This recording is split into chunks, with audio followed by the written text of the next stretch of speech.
왜 김건희 여사가 왜 받았느냐? 처음부터 이걸 치밀하게 기획을 해서 접근을 한 건데 그 배경에는 왜 그러냐면, 그러면은 제가 진실을 말씀을 드릴게요. 그 최재형 목사라는 사람에 대해서. 첫 번째, 최재형 목사는 누구인가? 미군을 나치에 비유하는 사람입니다. 특히 북한에 있는 반미사상 교육장소에 방문을 해서 이렇게 말을 해요.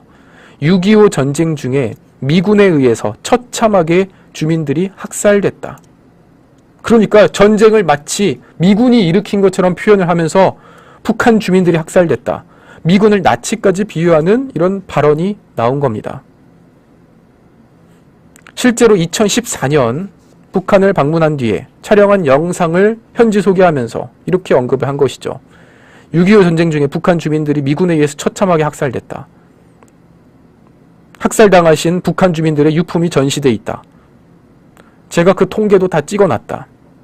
그리고 지하 방공호를 소개한 뒤에 우리 북한 주민들을 휘발유에 끼얹은 이런 미군의 학살 장소다.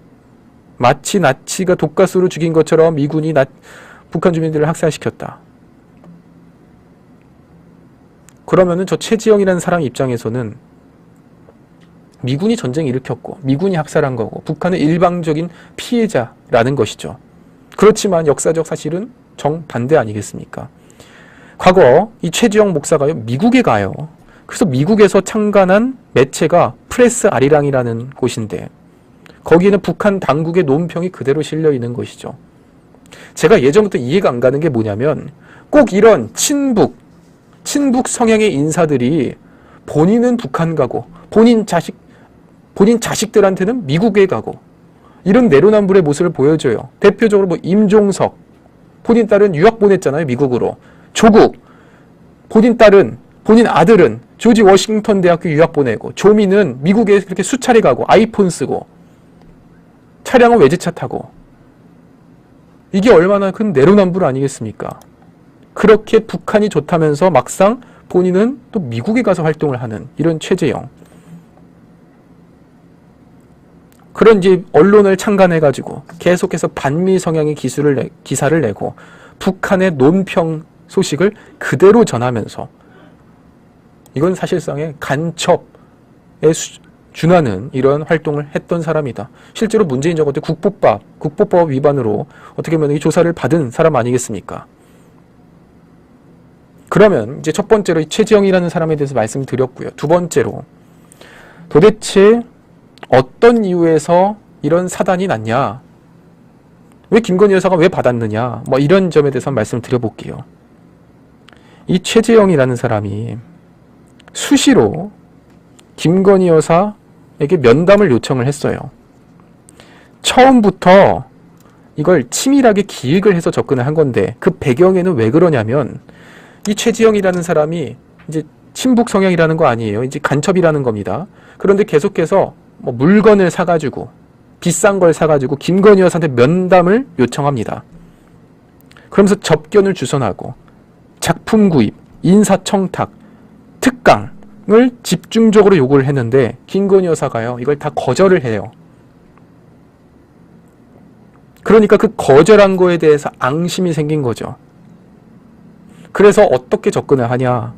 김건희 여사의 부친이, 김건희 여사가 이제 중학생일 때 돌아가셨는데 그 선친과 그리고 이 최재형이 마치 이제 깊은 친분이 있는 것처럼 가장을 해가지고 처음에 이제 대선 직전에 카톡으로 연락을 합니다. 김건희 여사의 아버지가 우리 아버지랑도 친합니다. 그리고 제가 미국 내에 기독교 인맥이 있습니다. 하면서 이제 그 프레스 아리랑이라는 뭐 언론 매체도 이렇게 강조를 하면서 제가 인맥이 있어요. 제가 이번에 선거에서 좀 도울게요. 이런 식으로 이제 연락을 한 것이죠. 제가 북한을 4번이나 방문했는데 이러한 제가 가본 경험을 토대로 해서 남북 문제에 대해서 제가 좀 조언을 드리겠습니다. 그러면서 마치 처음에는 본인이 정말로 이 윤석열 대통령에 대해 도움을 주는 것처럼 접근을 했는데 그러면서 이렇게 계속해서 뭐 비싼 물건들을 제시를 했지만 이걸 김건희 여사가 거절하니까 거기 이제 앙심을 갖고 이제 본색을 드러낸 것이죠.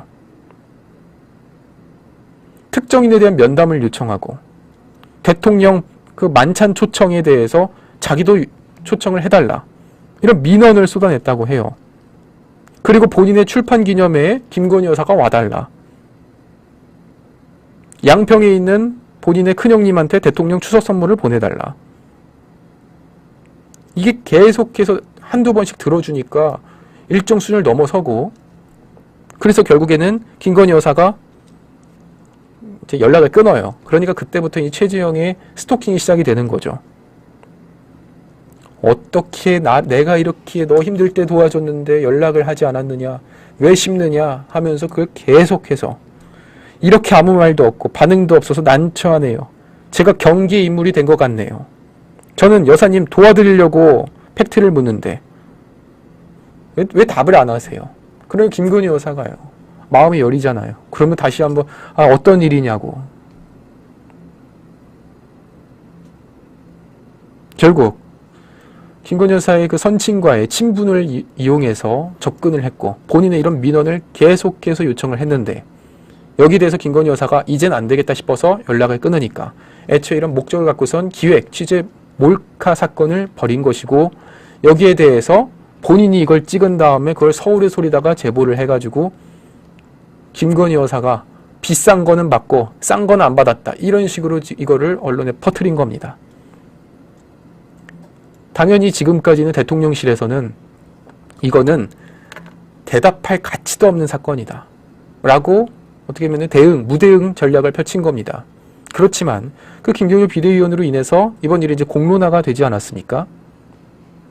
그러면 이제 와가지고 지금까지 와서 한때는 대통령과 비대위원장이 이런 갈등까지 벌어졌던 이 사건에 대해서 그냥 넘어가는 게 아니라 이제 대통령이 직접 설명을 하는 거죠. 그런다고 해서 대통령이 나와가지고 국민들한테 다 인정하고 다 사과합니다가 아니라 어떤 일이 일어났었는지를 상세하게 설명을 해주면 된다는 거죠.